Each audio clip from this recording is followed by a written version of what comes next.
ditetapkan Allah, muncul ditetapkan Allah bukan dari kaum Yahudi, tapi dari orang Arab, suku Quraisy. Gak terima itu orang Yahudi. Akhirnya mereka benci kepada Rasulullah, benci kepada Rasulullah, orang-orang Yahudi. Nah begitu ya, itu perilakunya iblis. Jadi ini hikmahnya adalah ilmu itu agung. Orang yang berilmu, yang diberi ilmu oleh Allah sehingga disebut sebagai orang alim, itu akhirnya menjadi agung. Wajib diagungkan, wajib ditakzimi, wajib dimuliakan. Nah, makanya kita jangan keliru penilaian dan jangan keliru pandangan. Misalnya kita punya harta, kita mau sodakoh atau jariyah, jariyah. Kemana ini? Ke orang alim atau ke bangunannya, ke pondoknya? Bangunan pondok itu tidak akan menjadi mulia kalau tidak ada orang alimnya. Yang menjadikan mulia pondok, bangunan atau ma'had itu adalah karena ada pengasuhnya, ada orang alimnya. Orang alim yang tidak memiliki ma'had tetap mulia dimanapun dia berada. Dimanapun dia berada. Jadi paham ya? Banyak Allah berikan contoh pondok-pondok mati sebab tidak punya generasi penerus. Ya sebetulnya nonton gunane kayak bangunan omah kosong ngoten mawon. Karena yang menjadikan mulia tempat itu karena ada syaikhun fi dzalikal makan. Ada orang alim di tempat itu. Sama ketika Nabi Adam menjadi syaikhun, menjadi orang alim, maka semua malaikat yang hidupnya mungkin sudah ratusan jutaan tahun sebelumnya dengan pengabdian ibadah yang tidak ada cacat sama sekali, itu diperintahkan Allah untuk hormat kepada Nabi Adam. Bahkan fasajadu, disuruh sujud. Ini lagi, paham gak? Nah, karena di dalam hukum fikih niku jelas, ya, ada namanya kalau sodakoh, ya, sodakoh jariyah. Jariyah itu, sodakoh jariyah itu bisa ke pondok, bisa juga ke yang alim, orang alimnya atau pengasuhnya atau syekhnya. Itu bisa semua. Yang paling agung kemana? Sumber alimnya itu, sumber kemuliaannya itu, yaitu kepada syekh. Ya. Tapi orang alim ini nggak boleh tomak. Ujian terberat orang alim ini adalah tomak. Tomak ini apa? Tomak ini apa? Arep-arep aweh-wae wong liya. Nggak boleh. Mengharap pemberian orang lain itu terlarang. Ya semuanya, khususnya bagi orang alim. Yang kata guru saya dulu waktu ngaji tafsir Nawawi itu, ujiannya orang alim itu adalah tomak. Ya, berharap pemberian orang. Ngeten. Nah. Terus setelah itu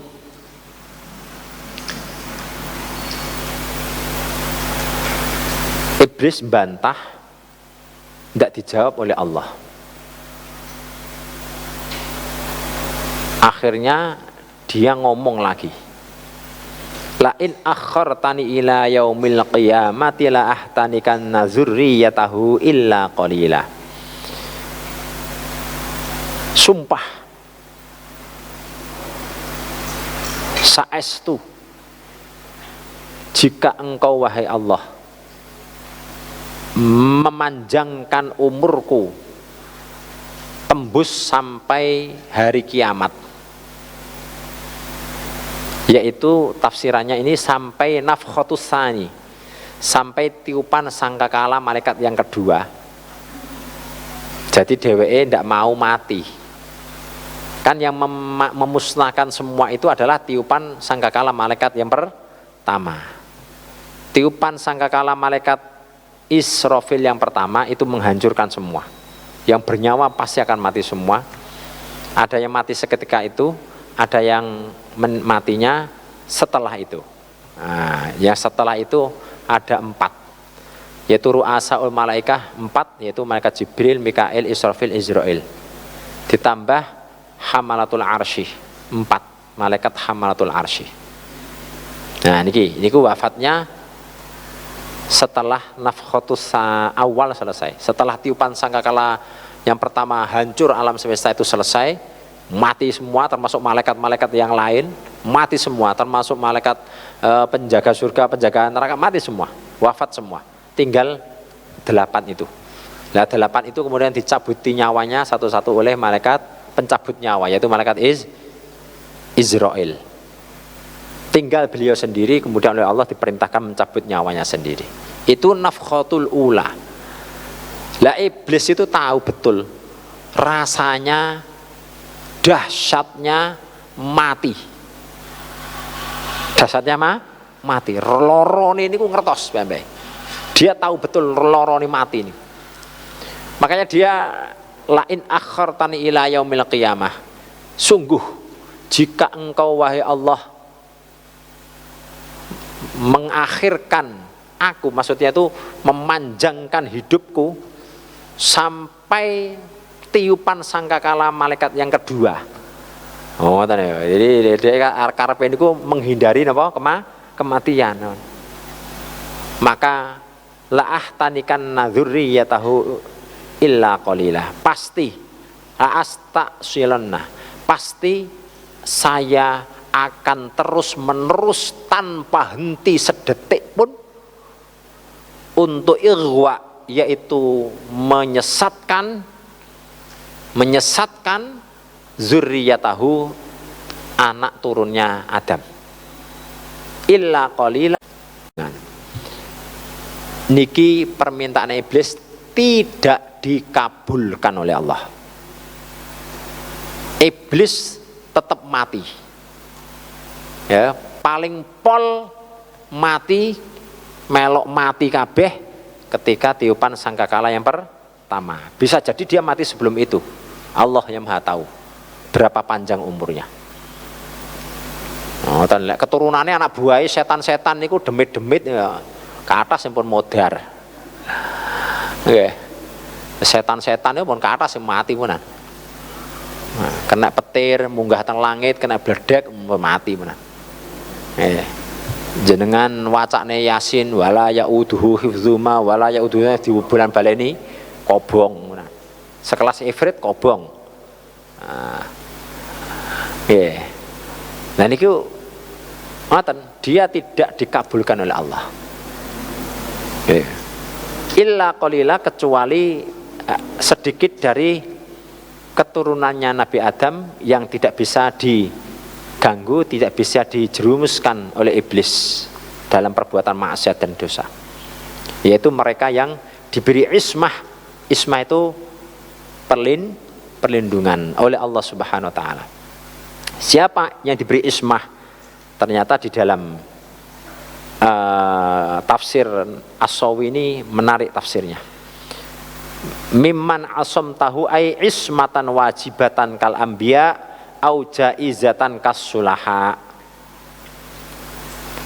Yang diberi ismah oleh Allah itu ada yang pasti diberi perlindungan. Secara pasti ada yang diberi perlindungan, yaitu para nabi dan rasul. Wes niku tok. Sing mesti atau wajib ataupun pasti, maksud wajib itu mesti 100% dapat perlindungan dari Allah, yaitu para nabi dan rasul. Para nabi dan rasul tidak akan pernah melakukan kekeliruan, kesalahan, dosa, maksiat, enggak ada. Dijaga oleh Allah. Seandainya pun nampaknya ada kekeliruan, itu pun atas kehendak Allah karena tujuan yang lain. Nah, okay. Makanya wonten dalam bab Al-Anbiya wal Mursalin, bab Nabi dan Rasul itu ada yang disebut karomatul mimbabi karomatil aulia mimbabi karomatil mimbabi hasanatil abror wasayyiatil muqarrabin. Jadi Nabi Adam makan buah khuldi itu bukan satu dosa, kan sebelumnya sudah dinyatakan oleh Allah pada para malaikat kalau Allah itu hendak meletakkan khalifah yaitu Nabi Adam di muka bumi. Lah orang makan buah khuldi ora mudun. Mboten mudun. Nah, kata niku contoh niku mimbah bi hasanatil abror wa sayyiatil muqarrabin. Nah, ada bab tentang para nabi dan rasul itu. Jadi tetap hasanatil abror. Tetap bagus itu. Nah, kalau ada kekhilafan, kekeliruan itu satu hal yang tetap indah dan bagus karena itu ditetapkan untuk tujuan tertentu dari Allah Subhanahu wa taala.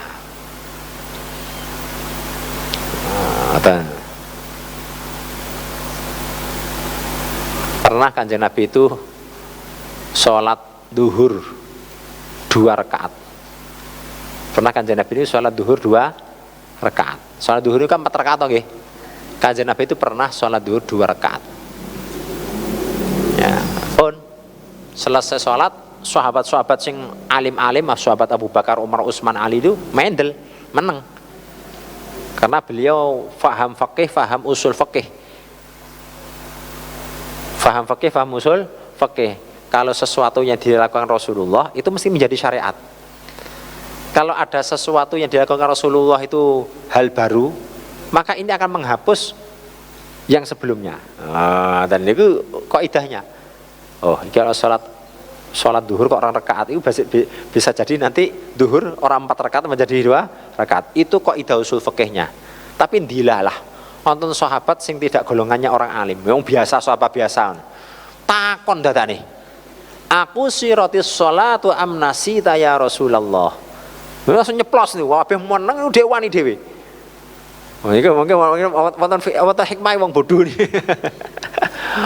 Syariat itu kadang-kadang menjadi kuat, menjadi hebat karena ada orang yang bertanya, apakah sholat duhur itu sekarang dikosor ya Rasulullah atau Anda lupa wahai Rasulullah? Lho ngoten iki takon ngeten. Kanjeng Nabi jawab, sholat duhur ora dikosor, aku yo ora lali sebab mboten wonten nabi niku lali. Ngoten, ndak mungkin ada nabi itu lupa, ndak mungkin. Oh, ngoten nggih, makanya Kanjeng Nabi nambah 2 rakaat. Nah, itu untuk menetapkan syariat bahwa lek lali wis kadung salam durung suwe ngadeka meneh nerusni salate. Nah, dan itu perinciannya ada di dalam kitab fikih. Nah, itu mimbabi hasanatil abrar wa sayyiatil muqarrabin. Niku para nabi dan rasul tidak mungkin diganggu, disentuh ataupun dikacau oleh setan, iblis. Atau yang mendapatkan perlindungan dari Allah jaizatan. Sifatnya itu pilihan Allah. Nah, pilihan Allah. Siapa? Kasulaha yaitu seperti orang-orang soleh. Oke. Dalam tafsir yang lain ada kalimat kal aulia, yaitu wali-wali Allah. Kalau di dalam tafsir Nawawi itu kalau kal aulia, wali-wali Allah, kekasih-kekasih Allah, itu juga sulit iblis itu mengganggu mereka karena mereka selalu berusaha dekat, muqarrabah, mengingat Allah Subhanahu wa ta'ala. Setiap kita mengingat Allah, menyebut nama Allah, itu langsung menjadi seperti pegas itu apa? Pir, kayak pir, jangan muni subhanallah. Ini jangan kayak nunjuk setan sing nang cedek ini, langsung yang mencelat deh. Oh, kayak ngoten niku.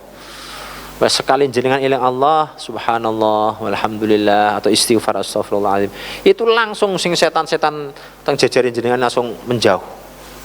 Jadi kayak ditonjok. Nah, mengingat Allah itu menjauhkan kita dari apa? Setan. Nah niku. Nah niki siapa yang dijaga oleh Allah, baik dalam penjagaan yang pasti yaitu para nabi dan rasul, ataupun penjagaan yang bersifat jaizah, wenang atau pilihannya Allah, yaitu as-sulaha. Dalam ayat yang lain, illa ibadaka minhumul mukhlasin, jin itu sudah mengecualikan sendiri bahwa hamba engkau yang mukhlasin, yang ikhlas itu tidak bisa saya ganggu. Lah mukhlasin ini kan banyak, mulai nabi rasul, wasiddiqin, wasyuhada, wassalihin. Itu mukhlasin. Orang yang ikhlas, dan kita bisa kita belajar ikhlas itu bisa. Karena ilmu ini tidak harus atau khusus untuk orang-orang alim, orang soleh, enggak. Ikhlas itu menata hati bahwa apa yang kita lakukan itu kita lakukan semata-mata mencari ridho Allah. Wes itu tok niku wes. Mencari apa? Ridho Allah. Mboten mencari nama baik manusia, mboten mencari pujian manusia, mboten mencari dilem menungso. Mencari tujuan Allah Subhanahu wa taala. Niku jenenge ikhlas. Wah, niku kita perlu latihan terus, gagal latihan meleh, keliru latihan meleh, ngoten. Dan latihan ini tidak akan pernah berhenti sampai nafas kita sendiri yang berhenti. Terus nggih, ngaji ngeten iki ditoto atine, ya Allah ikhlas. Jenengan macak iki lho perlu ikhlas. Oh, macak nggih, pakai make up, pakai ini itu, toto atine. Kula niat macak niki ikhlas karena Allah, menyenangkan suami. Lho, suamimu wis budal isuk mau nang tempat kerja, lah niatmu piye? Niat mensyukuri nikmat Allah. Niat menunjukkan bahagia diberi nikmat Allah. Kan mengizharul farah, mengizharul falah, menampakkan bahagia atas nikmat yang diberikan Allah. Itu termasuk sesuatu yang disukai Allah. Nah, nggih. Jenengan oleh Allah diberi nikmat duwe mobil. Gawe mobile. Kayak pengajian, kayak niki, kayak niku. Tujuane menumbuhkan rasa bungah atas nikmat yang diberikan Allah. Lho niku. Dan jenengan punya nopo, baik itu harta dunia ataupun pemberian nikmat Allah yang berupa nikmat spiritual. Nah, niku tetap kudu teng ati niki menyadari itu semuanya adalah pemberian Allah. Itu semuanya adalah dari Allah, kita tidak bisa apa-apa kecuali itu adalah hanya dari Allah. Makanya kita tidak boleh bangga dengan amal, tidak boleh. Bangga dengan amal tidak boleh. I'timad atau berpegang teguh dengan amal kita itu tidak boleh. I'timad bil amal itu tidak boleh. Kalau i'timad bil ilmu harus. Nah, i'timad bil amal nggak boleh. Jadi jenengan misalnya nggih, wis rajin salat duha. Rajin salat duha atau rajin salat tahajud. Aja nganti ngenyak kancane sing ora tahajud. Jangan sampai merendahkan temannya yang tidak duha. Ngoten. Tidak perlu sampai ke situ, itu tidak perlu. Karena apa? Kita menyadari bahwa semua yang ada pada kita, dunia ataupun akhirat, nikmat dunia ataupun nikmat spiritual, itu semata-mata dari Allah. Dari kalimat la haula wala quwata illa billahil aliyil azim. Insyaallah selamat sange iblis. Nah, nggih, niku caranya menekan sifat takabur, sifat sombong, sifat hasud, iri, dengki, ya niku wau.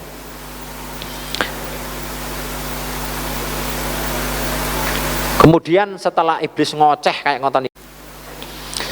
Wes, lunga, pergi.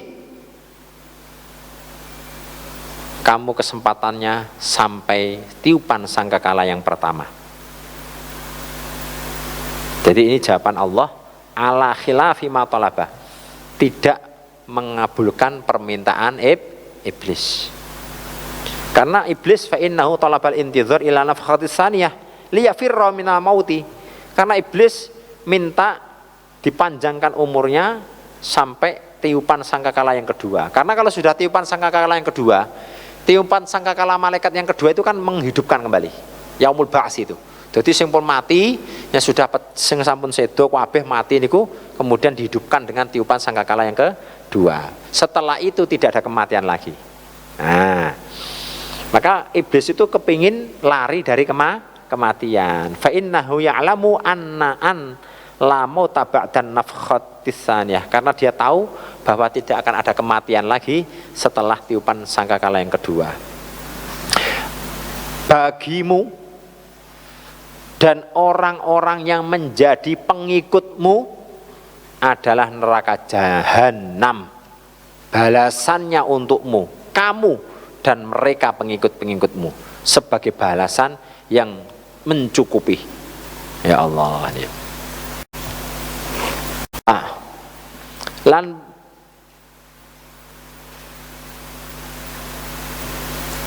wastafziz,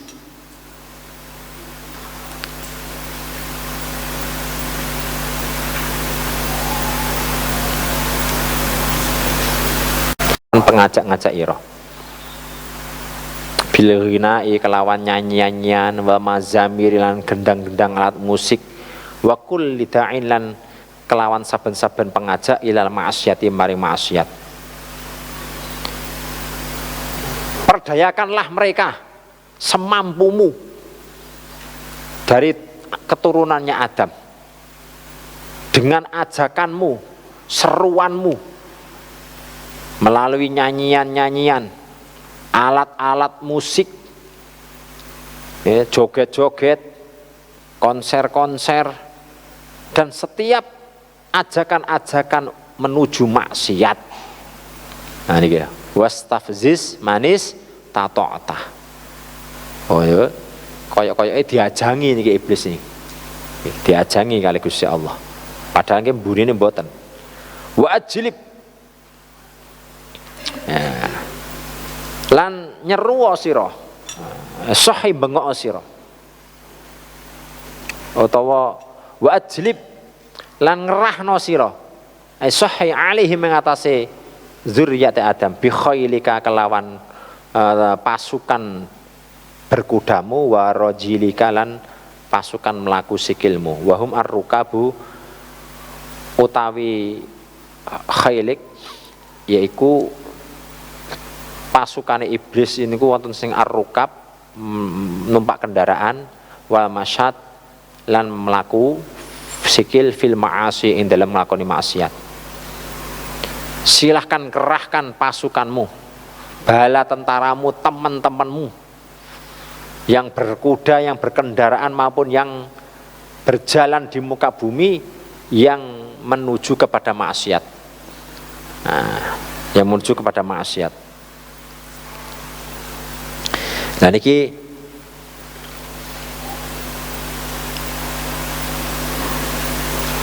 setiap orang yang dia naik kendaraan melakukan maksiat, maka dia adalah tentaranya iblis.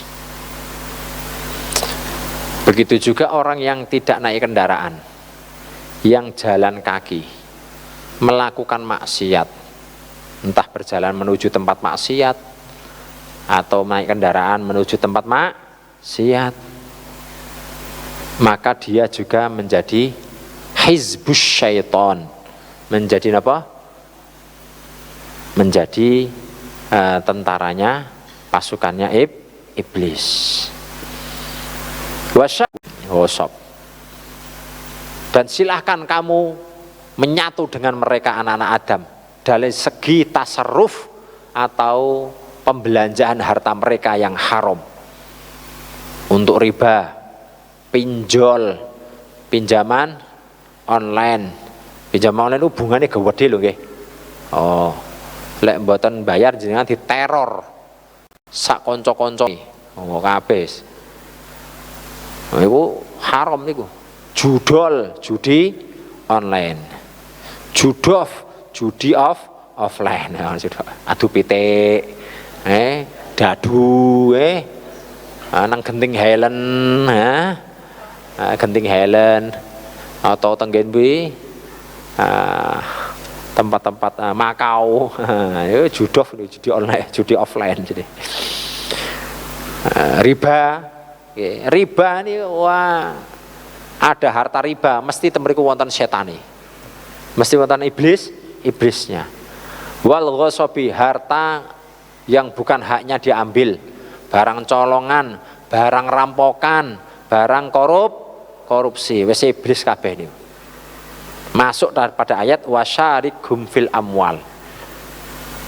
Jadi iblis akan mengerahkan ilmu-ilmunya, strateginya, kiat-kiat jitu ekonominya untuk mengembangkan keuangan manusia supaya masuk dalam pengembangan uang yang maksiat. Iku riba, ghosab, barangkali pun. Ngapusi, mas niku pun. Jadi lek kepengin delok setan di harta benda, ya sudah itu. Dalam ilmu ekonomi disebut wan prestasi. Ya niku wis wan prestasi niku wis. Khianat, mengingkari janji, utang gak dibayar, nggih.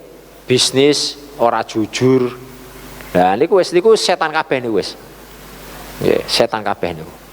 Manusianya dia sedang digeluti, dibungkus, dirangkul kalih napa? Setan wa wasyarikhum. Wal auladi, dan juga anak-anaknya zurriyati Adam. Anak-anak mereka minaz zina, dari perbuatan zina. Lah niki anak Adam, keturunan Nabi Adam, manusia dijerumuskan kepada perbuatan zina, dijerumuskan kepada perbuatan prostitusi, perbuatan yang mengarah kepada perbuatan-perbuatan yang dimurkai itu. Wa'idhum, lan awe janji sira ing zuriyat Adam bi alla ba'sa, kelawan yen to ora ana hari kebangkitan iku maujud, wala jazaa lan ora ana hari piwales. Dan berikanlah mereka janji-janji palsumu, nanti tidak akan ada hari kebangkitan, ora ana urip mari mati, ora ana balasan di hari kemudian. Oke, adanya penebusan dosa. Enak toh? Dosa ditebus. Ana. Ana apa tadi? Pokoknya mati kembali ke kemana itu? Ana sing reinkarnasi, ana sing kembali ke Bapa di surga dan sebagainya. Walah. Niku termasuk wa'idhum. Nggih, janji-janji palsu iblis. Niku sing ekstrim. Sing jek wong Islam. Ngene niku sing ora mikir mati niku. Donya to ae sing digoleki. Sampai mboten salat. Mboten salat, mboten nglampahi kewajiban, mboten zakat, mboten poso lek Ramadan, golek bondo tok ae wis. Kok ora mikir, encen kali setan dihadang-hadangi, dihalang-halangi pikirannya, gak usah mikir hari kematian, ora usah. Uripmu dawa, awakmu jek seger sehat waras, pompong ana kesempatan rabiyo sing akeh. Nah, ngoten klebis, bondomu akeh, rugi. Ngono, tuku kono omah kono, rugi lek kosong, dekeki situk 2, 3, 4. Nah, satan. Akhire lali kalih mati. Lali kalih mati. Ya Allah. Ora percaya kali alam barzah. Mboten percaya wonten naimul qabri wa azabi. Wonten siksa kubur, wonten nikmat kubur. Orang ngandel. Wong Islam kok orang ngandel tentang napa? Alam barzah. Wah, wis bahaya niku. Wis niku kena wa'idhum. Wis kena tipu dayane setan. Wa ma ya'iduhumus syaitanu illa ghurura. Ini kalimat ini, ayat ini adalah jumlah i'tiradiyah. Wau kan ngajengi kan Allah menjelaskan isi ayatnya itu kan komunikasinya iblis.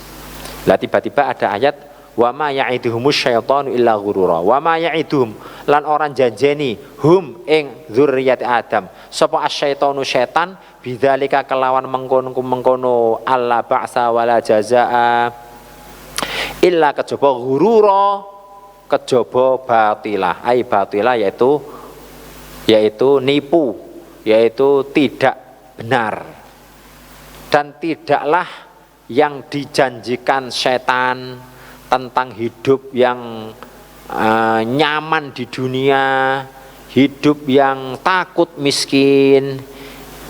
Kan setan itu teng Quran didhawuhne kali Gusti Allah, setan itu akan menakut-nakuti kita dengan apa? Miskin, dengan fakir. Oh, dadi wong niki ya apa carane wedi gak duwe duit. Iki lek jenengan kok wedi gak duwe duit, iki berarti kena bisikane setan. Nah niku tidaklah janji-janji setan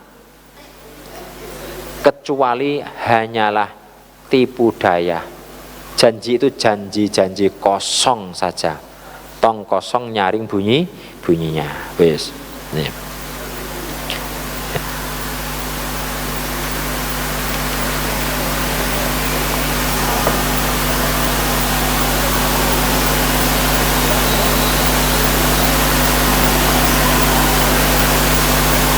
Harta dengan pekerjaan-pekerjaannya, dengan pekerjaan yang haram ataupun sumber-sumber harta yang haram.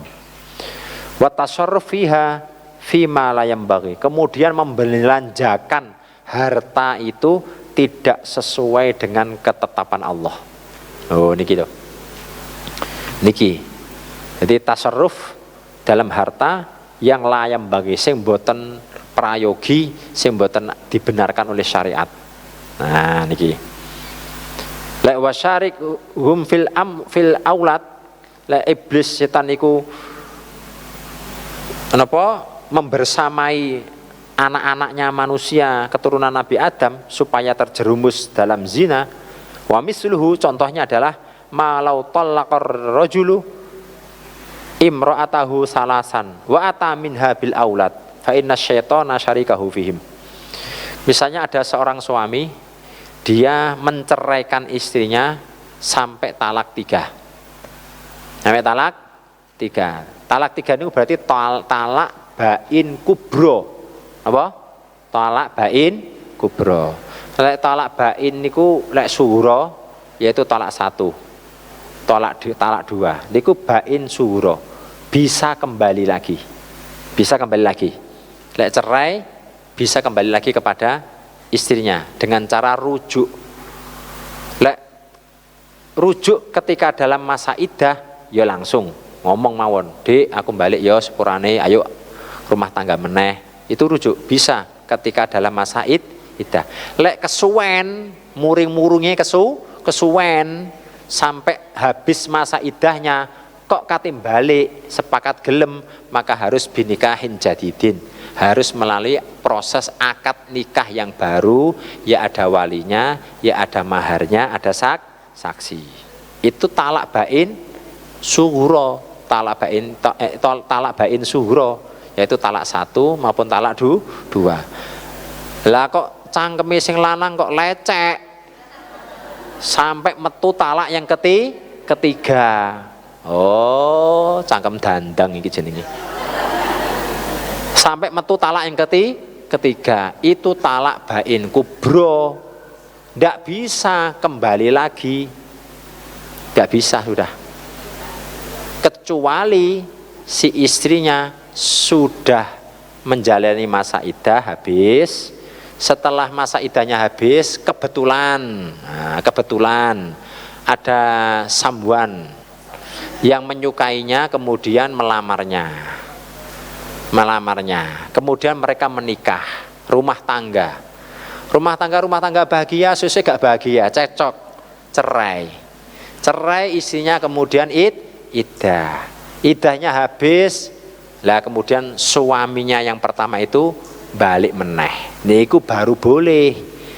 Lah iki talak 3 boten melalui pernikahan muhalil namanya. Pernikahan yang kedua untuk istrinya itu namanya pernikahan muhalil. Tidak ada muhalil tiba-tiba kemudian si suami yang pertama ini balik ngono ae. Balik kepada istrinya padahal wis talak 3. Kumpul. Entah dia baliknya itu dengan cara dia langsung balik begitu. Nggih. Dengan dia caranya langsung balik ngomong sepakat rumah tangga meneh wong tonggo-tonggo gak ono sing roh awake dipisah telu wae. Gak ono sing roh talak 3 ngono. Iku berarti goblok kabeh jenenge. Goblok jenenge niku mboten ngerti niku. Atau dia gak jujur bilang ke mudin atau bilang ke penghulu atau bilang ke siapa yang bisa menikahkan kembali bahwa dia mentalak isinya bukan talak 3, gak jujur. Wah, itu bisa terjadi. Itu semuanya tidak sah. Marun mereka kemudian berumah tangga lagi, kumpul lagi sampai metu anak. Lah anak yang lahir ini adalah anak yang musyarakah bisyaiton.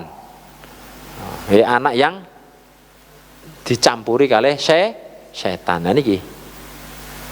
Fa inna syaitana syarikahu fihim. Sing mendorong wani ngelanggar ketentuan hukum talak 3 yo setan nggih iblis niku. Wah niki hati-hati nih. Ini banyak niki terjadi loh niki. Banyak terjadi. Insyaallah nih. Niku contoh. Bon. Inna ibadi laisa laka alaihim sultan. Semua permintaan iblis tadi tidak dikabulkan oleh Allah Subhanahu wa taala. Oke. Peluang-peluang yang diberikan Allah ini pun terbatas. Ya. Allah kan dawuh kono. Lunga, pergi. Siapapun yang menjadi pengikutmu jahanam tempatnya, kamu dan mereka pengikutmu, jahanam. Silakan kerahkan kekuatan-kekuatanmu, seruan-seruanmu melalui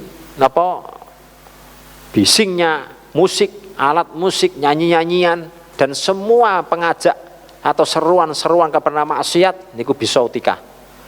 Bisautika dengan suaranya iblis. Imam Jalaluddin Al-Mahalli niki lek menafsiri bil ghina wal mazamir. Ya, jadi suran iblis itu ya melalui ini kok gendang, musik-musik, joget-joget, konser dan sebagainya. Wis mari ngaji ngeten iki aja teko meneh. Wes live kate nang mriki aja. Nggih. Apa meneh ya sing jarene kita teko niki. Nah, ini bank-bank wis mulai menjual tiketnya ini. Nah, mboten usah kepingin. Ngono iku ndek kono wonten surwane iblis. Nah, juga kerahkan pasukan-pasukanmu dari berkuda maupun pasukan berjalanmu untuk menyesatkan manusia. Nah, ini kan Gusti Allah ndawuhi ngaten iki bukan berarti kemudian ini anapa niki untuk menjatuhkan, merendahkan iblis. Ujung ayat ini ayat nomor 65, inna ibadi laisa laka alaihim sultan. Inna ibadi sak temene kawula-kawula ingsun al mukminin kang padha iman kabeh laisa iku ora ana laka kedue sira wae iblis alaihim ing ngatasé melarat ing ngatasé ibadi apa sultanun penguasaan etasallutun wa quwwatun. Sesungguhnya hamba-hambaku kata Allah yang beriman yang ikhlas ya, maka kamu sedikit pun tidak memiliki kekuatan kemampuan untuk menjerumuskan mereka. Nah niki mudah-mudahan kita masuk dalam kategori ayat ini. Amin ya rabbal alamin. Wa kafa bi rabbika wakila, wa kafalan cukup bi rabbika kelawan pangeran sira Wakila apane wakil atau sing jaga ai hafizan lahum mingkah, cukuplah Allah subhanahu wa ta'ala menjadi penjaga mereka. Pokoknya wis dijaga kali Gusti Allah ya selamat, dijaga oleh Allah pasti selamat. Lek ana kliru-klirune wong al insanu mahallul khata' wan nisyan, menungso niki panggonane luput, tempatnya salah, keliru, khilaf, wan nisyan dan lupa, ya disepuro kali Gusti Allah. Nah, makanya ada 3 golongan dalam pandangan iblis. Kesimpulannya itu, sebagaimana ketika iblis diutus oleh Allah, sowan datang Nabi Yahya alaihi salam. Datang. Sapa weh? Kula iblis. Lapo? Kula sowan diutus Gusti Allah. Jawab pertanyaan panjenengan. Nah, mboten niku menurut mublis keturunan Adam atau Bani Adam itu dalam pandanganmu itu berapa golongan?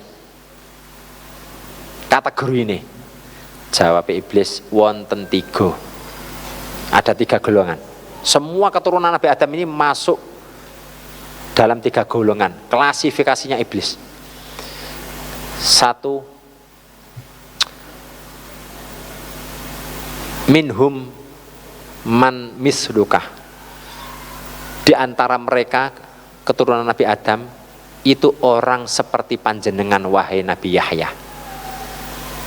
Kami atau saya sama sekali tidak mampu menjerumuskan, sebab mereka maksum. Maksum. Nah, ini berarti cocok dengan tadi ayat tadi. 1 yaitu golongan maksum, yaitu golongan Nabi dan Rasul. Termasuk maksum itu adalah tadi di sini tafsirannya adalah as-sulaha, yaitu orang-orang soleh yang mukhlasin tentunya. Di ayat yang lain disebutkan mukhlasin, yaitu yang ikhlas. Nah, ini dapat penjagaan dari Allah walaupun tidak sepasti penjagaan yang diberikan kepada para nabi dan rasul. Sebab wonten ada wong niku pangkate dhuwur marang ceblok wonten. Ada orang itu pangkatnya biasa, tiba-tiba naik di sisi Allah. Nah, fluktuatif. Selain Nabi dan Rasul itu fluktuatif. Naik turun. Sampai di dalam Al-Quran kan diceritakan wonten. Wonten wali Allah, tapi su'ul khotimah. Wonten. Namanya Barsiso, wonten namanya Bal'am bin Ba'ura, itu wali-wali Allah zaman Nabi Musa. Barsiso itu zamannya Nabi Isa kalau nggak salah itu derajatnya wis dhuwur, ditipu sama iblis jatuh, akhirnya su'ul khotimah. Jadi selain Nabi Rasul fluktuatif. Nomor 2 kata iblis, minhum man kal qurrah fi qidami auladikum. Golongan yang kedua adalah mereka yang seperti bola sepak di kaki anak-anak. Bola. Jadi bola ditendang ngalor nggih ngalor, ditendang ke selatan nggih ke selatan, ke barat disepak ngetan nggih ngetan. Ada golongan manusia itu yang sangat mudah sekali bagi iblis untuk menjerumuskannya. Dibisiki titik ngono wis langsung mendem. Dibisiki titik langsung wis ucul, mursal, ngelakoni maksiat, gampang sekali. Nafsu syahwatnya dicuplik gitu aja dia sudah melakukan maksiat. Ini mudah sekali. Golongan yang kedua ini. Yang ketiga, golongan yang paling sulit yang membuat iblis putus asa, yaitu golongan orang-orang yang kata iblis, saya sudah berusaha menjerumuskan dia sehingga dia berhasil saya jerumuskan melakukan maksiat, dosa. Wis asale lesannya wis zikir, maca Quran, tak enteni, tak delok kesele. Mantun niku tak bisiki, tak kon ngrasani wong. Maru dhek ngrasani eleke kancane, berhasil iblis. Tapi tiba-tiba setelah itu dia sadar istighfar astagfirullahalazim, maka dosanya dihapus oleh Allah. Mateng aku, jari iblis. Saya putus asa menghadapi orang ini. Sudah susah payah dia saya jerumuskan sehingga hajat saya terrealisasi. Keinginan saya terrealisasi, yaitu dia melakukan maksiat. Tapi tiba-tiba dia bertobat kepada Allah Subhanahu wa taala, beristighfar kepada Allah, sehingga sia-sialah usaha saya karena dosanya sudah diampuni oleh Allah. Golongan yang ketiga ini yang membuat kami ini putus asa. Nah niki kata kita niki. Nah, kita niki. Insyaallah nggih. Aja nganti golongan yang kedua. Nah, dosa-dosa ya ana ae. Pancen urip nang donya ngeten iki, tapi nggih kudu sregep istighfar. Sregep istighfar yang banyak bertaubat kepada Allah Subhanahu wa taala. Saya kira itu cukup pengajian kita pada pagi ini sampai ayat 65. Mudah-mudahan apa yang kita pelajari oleh Allah Subhanahu wa taala dijadikan sebagai ilmu yang manfaat fid dunya wal akhirah. Amin ya rabbal alamin. Alhamdulillah, tak terasa kita sudah sampai ke penghujung pertemuan taklim pagi kita ini.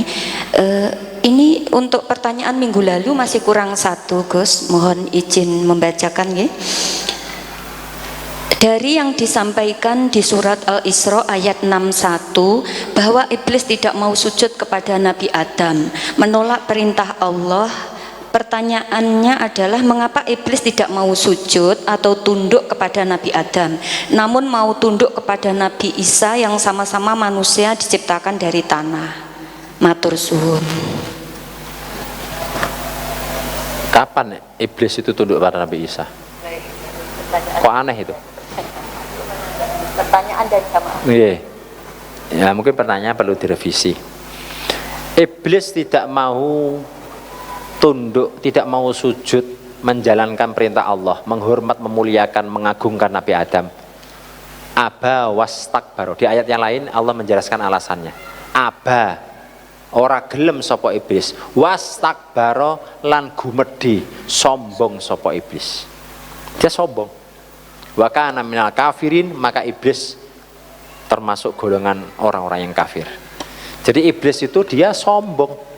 Sombongnya apa? Dia merasa senior, lebih tua, umurnya lebih tua, ibadahnya lebih banyak, lebih lama diciptakan, merasa materi pembuatan dia itu lebih bagus, lebih hebat daripada materi pembuatan Nabi Adam. Dia dari api, Nabi Adam dari tanah. Sombong jenenge. Itu yang menyebabkan dia terjerumus menjadi orang-orang kafir. Makanya wonten hadis Kanjeng Nabi ingkang maknanipun barang siapa yang di dalam hatinya itu mangkana lahu fi qalbihi misqala dzarratin. Barang siapa yang di dalam hatinya ada secuil sifat takabur, sombong, la yadkhulul jannah, dia tidak bisa masuk surga. Niki. Mboten saged masuk surga. Wong sugih sing pantes sombonge ora sombong. Wong sugih duite akeh, tapi petantang-petantang sombong ora umum. Niku menjadi rafiq, temannya iblis. Iblis sing senior ratusan ribu tahun uripe ibadah, itu ndak boleh sombong. Sehingga dia tetap harus seperti malaikat, yaitu memuliakan, mengagungkan Nabi Adam. Tapi dia tidak gelem. Ngerti nggih? Apa meneh sing ora pawakane pantes sombong, marune sombong. Wah wis. Melarat, ora duwe duit tapi sombong. Walah, cara ketemu. Ngerti nggih? Sombong itu tidak boleh. Sombong itu merasa. Orang alim merasa alim, oh celaka. Ngerti nggih? Wong alim merasa alim. Oh celaka niku. Celaka. Ndak boleh merasa bahasa kemarin, bahasa saat ini mengakukan diri. Aku iki lho ngene. Nah, itu tidak boleh. Tidak boleh. Itu adalah sifatnya iblis. Yang berhak sombong niku namung setunggal, yaitu Allah Subhanahu wa taala. Yang memiliki sifat al-mutakabbir. Al-mutakabbir. Allah yang maha sombong. Lah Allah Gusti Allah pantas wong sing gawe. Sing liyane ndak pantas. Nah itu alasannya iblis tidak mau tunduk, tidak mau hormat kepada Nabi Adam. Nah kalau yang tunduk kepada Nabi Isa itu saya tidak tahu itu. Nah, gimana itu? Itu mestinya tidak tunduk kepada Nabi Adam. Nabi Isa. Sebab iblis itu pernah mau minta tolong untuk tobat, pernah. Yaitu di era zamannya Nabi Ibrahim. Di era zamannya Nabi Ibrahim. Itu iblis pernah minta tolong, wahai Ibrahim, Anda ini kan kekasihnya Allah, julukanmu Khalilullah, Al-Khalil, Khalilullah. Julukanmu kan kekasihnya Allah, sebagai kekasih Allah tentu permohonanmu pasti akan dikabulkan oleh Allah. Coba mohonkan kepada Allah supaya Allah ini mengampuni dosa-dosaku, menerima tobatku. Jari Nabi Ibrahim, mal'un, kamu terlaknat.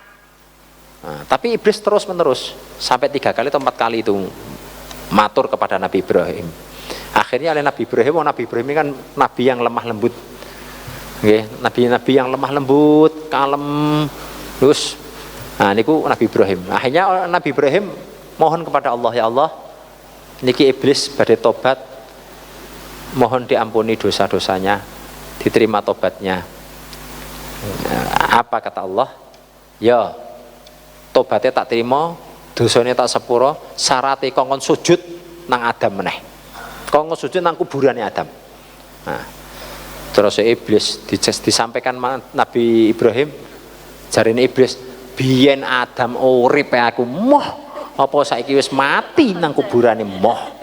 Sombongnya medal. Bahasa Jawane ngoten niku. Dulu hidup aja aku enggak mau sujud, kok saiki wong wis mati kok sujud nang kuburan, ya tambah moh. Nah, sombongnya metu. Ya wa kana minal kafirin, sebab kali Allah sampun dinyatakan wa kana minal kafirin, aba wastakbaru wa kana minal kafirin. Wis kafir pun. Ya Allah nggih pun. Nggih, berarti pertanyaannya tadi perlu direvisi nggih Gus nggih. Nggih, atau mungkin saya yang kurang paham tentang kisah iblis dengan Nabi Isa. Nggih. Gus mohon izin bertanya. Tadi seperti yang disampaikan oleh Gus Gosi bahwasanya golongan yang ketiga itu manusia-manusia yang pandai bertobat gitu. Pandai bertobat di sini tuh maknanya apa? Kesalahan terhadap berbuat dosa atau kesalahan kepada Allah itu kita banyak sekali alim ulama kita cukup mengistighfar, kita bertaubat jangan melakukan kesalahan yang sama gitu Gus. Tapi ada juga para alim ulama yang gini Gus, ketika kesalahan pada manusia itu tidak cukup untuk diistighfari. Gini Gus, contohnya ini nggih, ulama terkenal nggih, Habib Umar bin Hafiz, beliau pernah ada di suatu majelis itu ada yang ngaji ke beliau gitu, dia mengatakan aku pernah istilahnya gibah kamu gitu. Kemudian sama beliau disuruh membawa kemoceng gitu, kemudian disuruh menyebarkan. Nanti besok kembali lagi ke majelis ini, bawalah, kumpulkan kemoceng itu gitu. Tapi yang dibawa itu yang dikumpulkan ternyata cuma beberapa, karena yang lain itu sudah tersebar dengan angin gitu.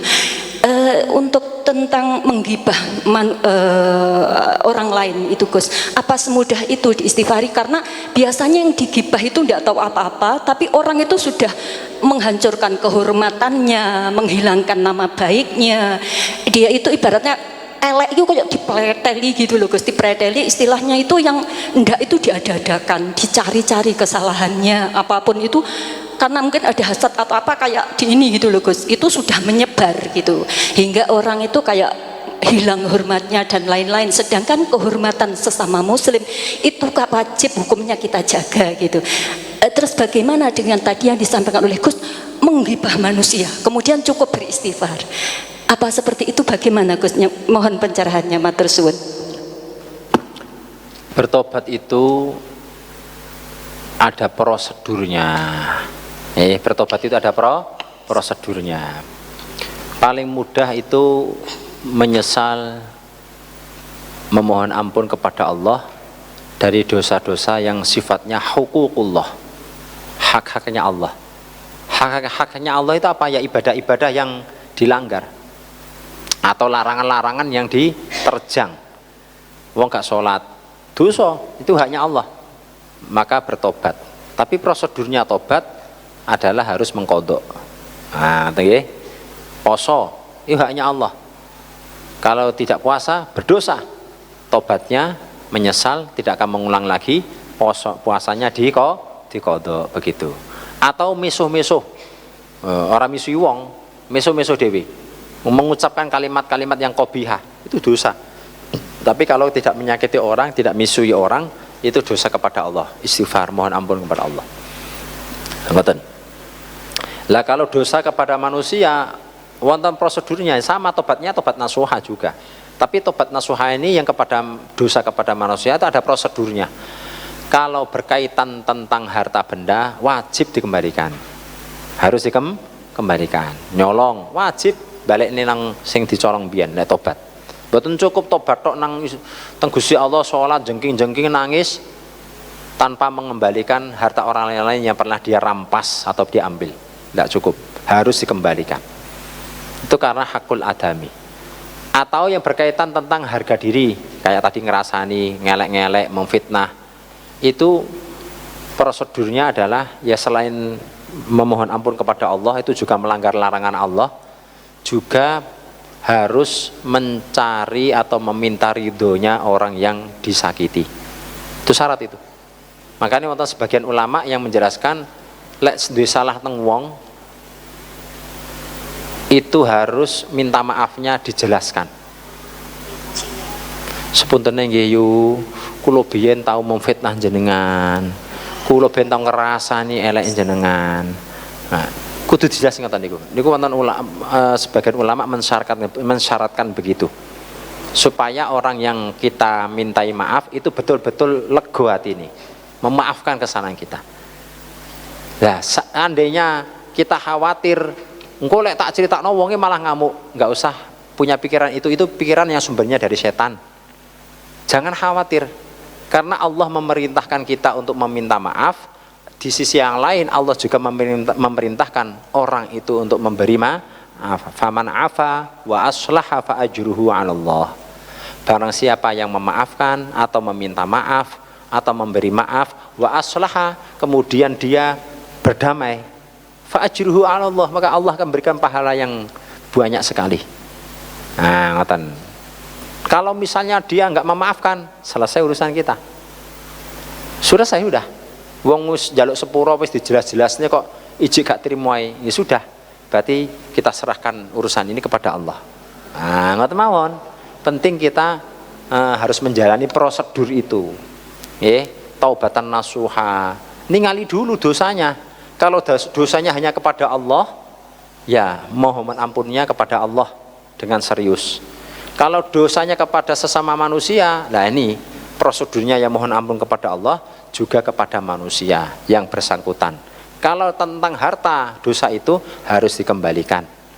Kalau dia sudah mati, kepada ahli warisnya. Nah, ngerti nggih? Kalau tidak tentang harta, tentang harga diri, wibawa dan sebagainya, dijelaskan kesalahannya, minta maaf.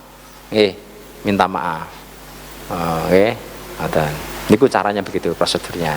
Injih, matur suwun, berarti minta maaf dan kemudian juga taubatan nasuha, tidak melakukan lagi nggih Gus. Jangan diulang-ulang lagi gitu nggih Gus nggih. Tobat itu meminta ampun kepada Allah, yang diterima cuma satu, yaitu taubatan nasuha, surat At-Tahrim juz 28. Ya ayyuhalladzina amanu tubu ilallahi taubatan nasuha.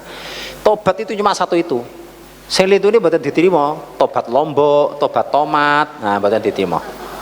Tobat nasuha itu taubat yang memenuhi syaratnya 3. 1, dia berjanji kepada Allah tidak akan mati, bahwa dia sekarang menjadi orang yang bertaubat, menjadi orang yang baik, yaitu berperilaku kehidupan baik hablum minallah maupun kehidupan sosialnya hablum minannas itu baik.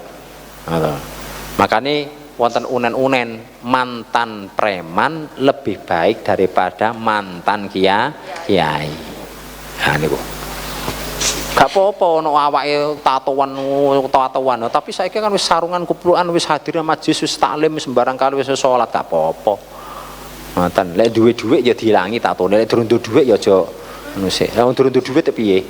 Nah, ngoten. Ngoten nggih contoh niku. Contoh taubatan nasuha. Satu tok niku wis. Sing lintune mboten. Kapok-kapok lombok namine. Mantun maksiat baleni meneh.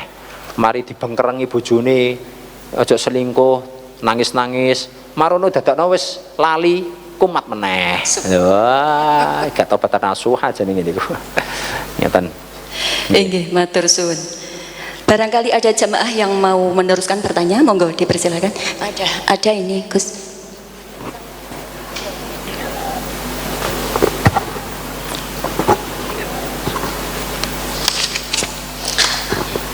Assalamualaikum warahmatullahi wabarakatuh. Assalamualaikum warahmatullahi wabarakatuh.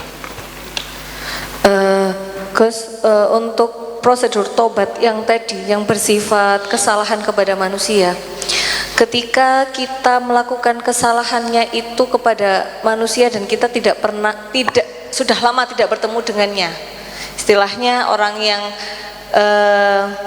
kita ada kesalahan sama orang ini, orangnya sudah pindah dan kita sudah lost contact lah sama orang tersebut gitu.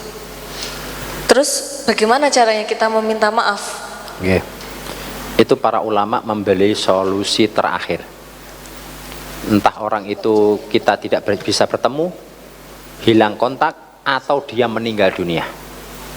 Kalau kesalahan itu berupa harta benda, mungkin kita pernah mencuri atau mengambil haknya, mengkorupsi. Ya, ini sing ngangel korupsi. Wong pejabat kok korupsi, nyolong duwe wong sak Indonesia. Wah, itu susah tuh. Tobatnya ya apa? Wah, susah itu. Mau tobatan nasuhnya rata-rata ya naudzubillahi min dzalik, biasanya su'ul khotimah. Karena apa? Karena yang diambil itu haknya orang banyak.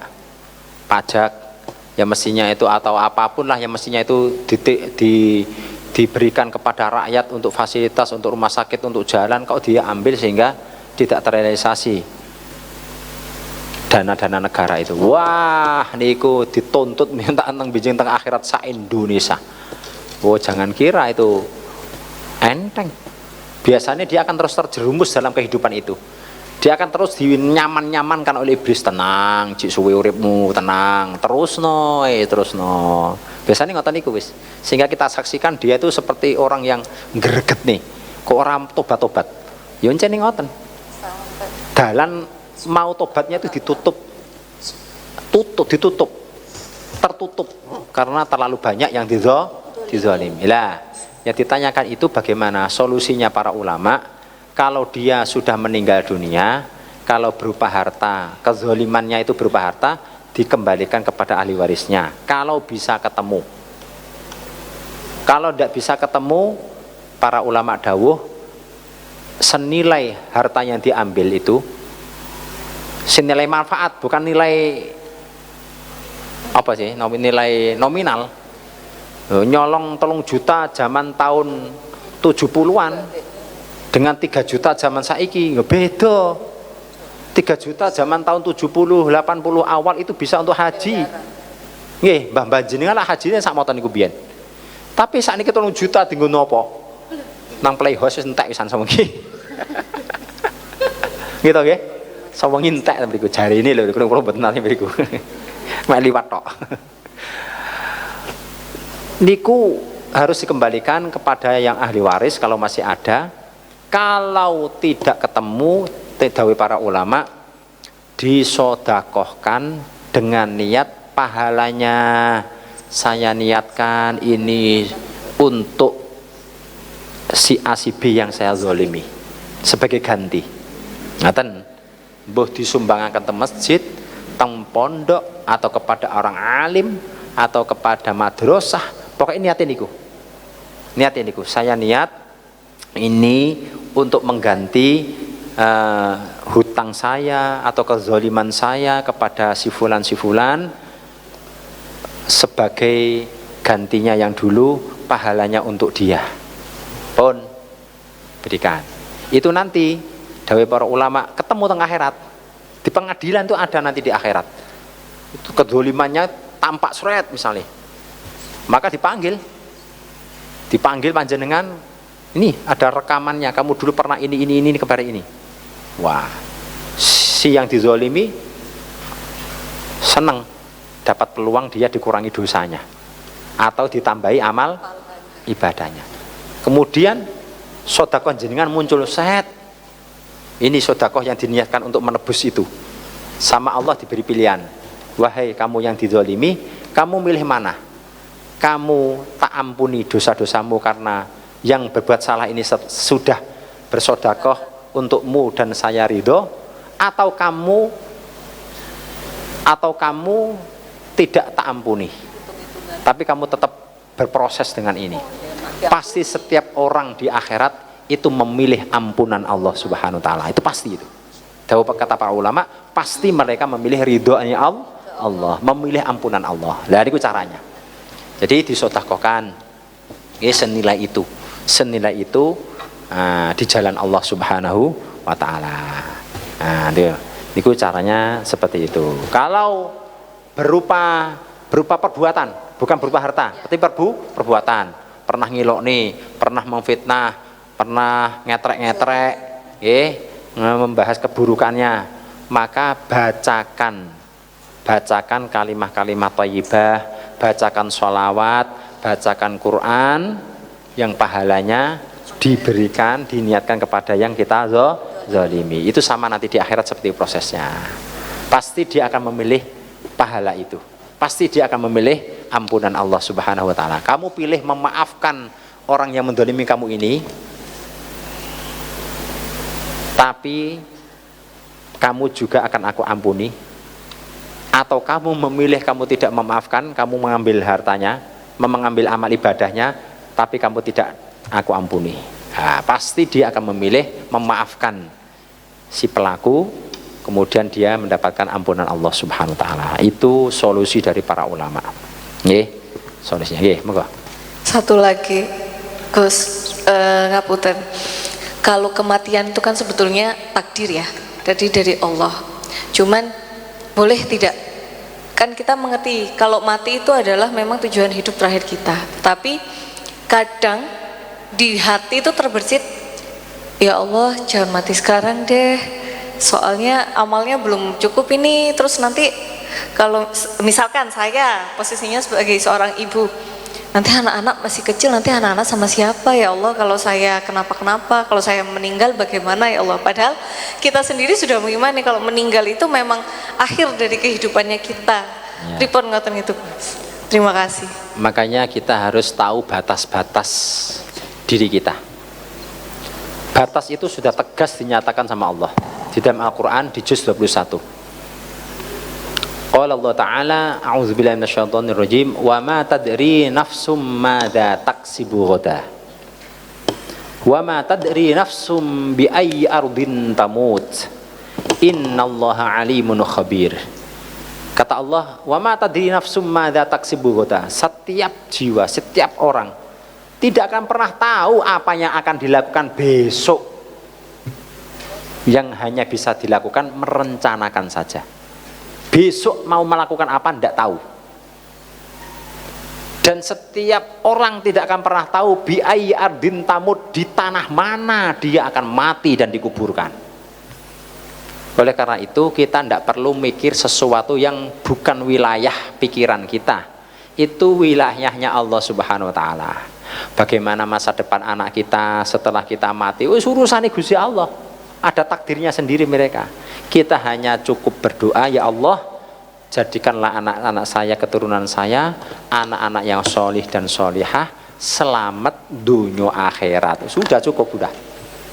Ngoten, nggih, sudah cukup. Dan takut mati, takut itu merupakan celaan Al-Quran terhadap orang Yahudi. Nah, Qul innal mautal ladzi tafirruna minhu fa innahu mulaqikum summa turadduna ila alimil ghaibi wasyahadati fayunabbiukum bima kuntum ta'malun. Surat Al-Jumu'ah. Katakanlah wahai Rasulullah, kepada mereka. Ayat itu khitabnya kepada orang-orang kafir, orang Yahudi. Mati yang mereka takuti itu pasti akan menemui mereka. Mati yang dihindari, dijauhi, itu pasti akan mengejar mereka. Dan pasti akan mereka dikembalikan ila alimil ghaibi wasyahadah, kepada alam berikutnya. Mati ini pun perkara pasti. Oleh karena itu kata para ulama, bagi orang yang punya akal yang sehat, akal yang sempurna, dia tidak meributkan, tidak mengkhawatirkan kematian dia, tapi dia mengkhawatirkan persiapan dia untuk mati.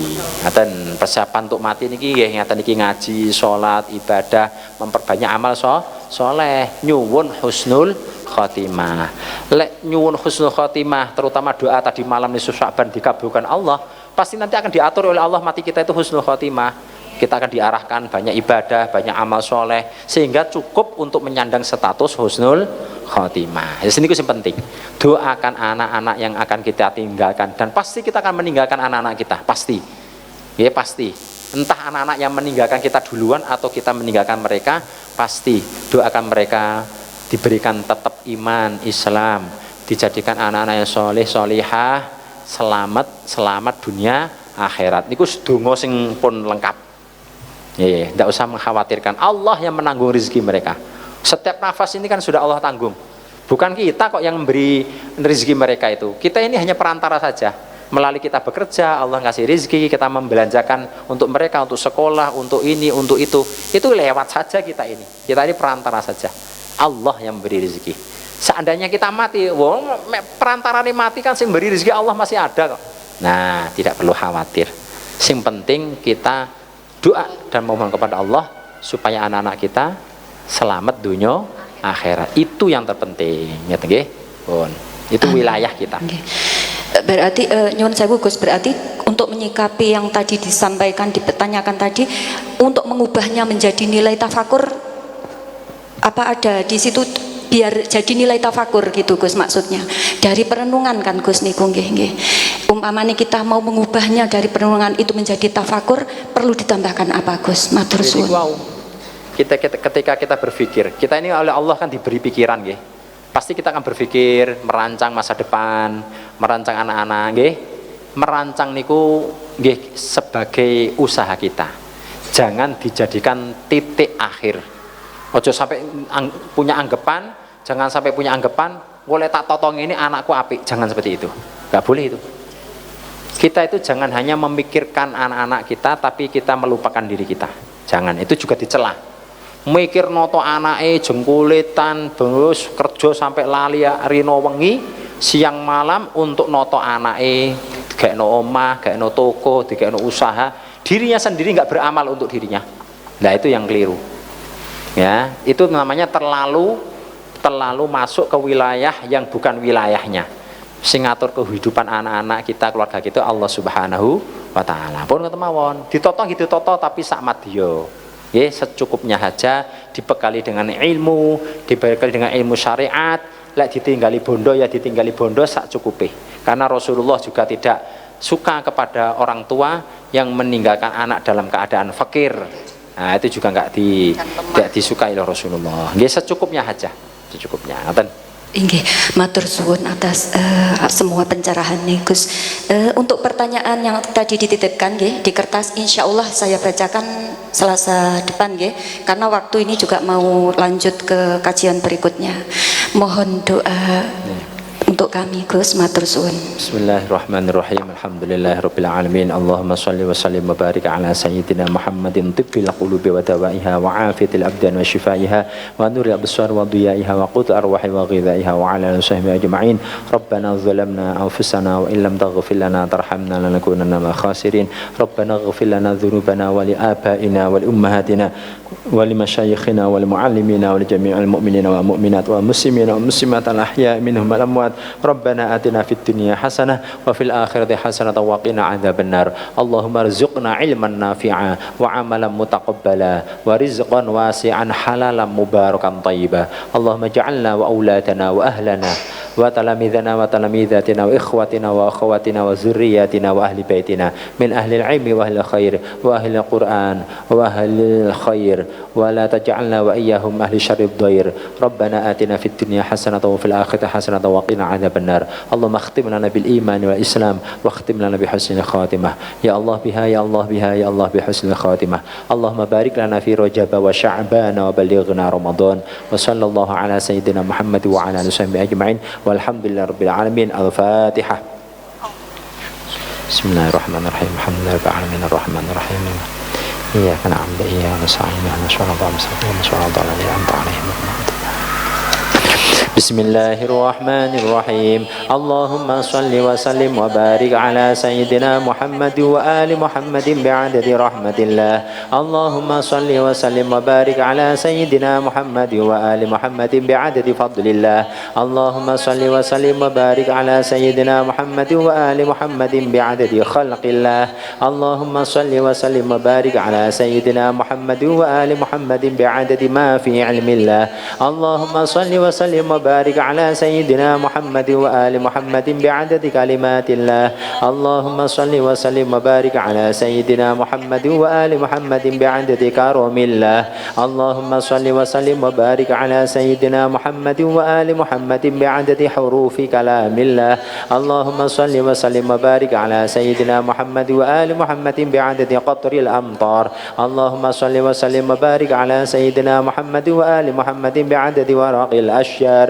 اللهم صل وسلم وبارك على سيدنا محمد وآل محمد بعدد رمل القفار اللهم صل وسلم وبارك على سيدنا محمد وآل محمد بعدد الحبوب والثمار اللهم صل وسلم وبارك على سيدنا محمد وآل محمد بعدد ما أظلم عليه الليل وأشرق عليه النهار اللهم صل وسلم وبارك على سيدنا محمد وآل محمد بعدد ما صلى عليه اللهم صل وسلم وبارك على سيدنا محمد وآل محمد بعدد من لم يصلي عليه اللهم صل وسلم وبارك على سيدنا محمد وآل محمد بعدد أنفاس الخلائق اللهم صل وسلم وبارك على سيدنا محمد وآل محمد بعدد نجوم السماوات اللهم صل وسلم وبارك على سيدنا محمد وآل محمد بعدد كل شيء في الدنيا والآخرة وصلوات الله تعالى وملائكته وأنبيائه ورسله وجميع خلقه على سيد المرسلين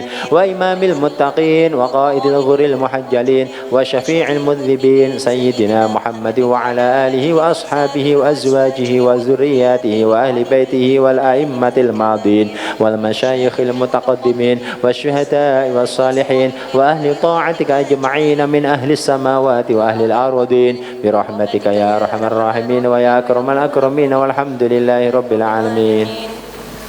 Tiupkan ke air. Bismillah. Alhamdulillah. Jazakumullah ahsanal jasa atas semua ilmu dan doa-doanya Gus. Mari kita akhiri taklim pagi kita dengan khasidah dan doa bersama. Ya Rabbana tarafna bi annana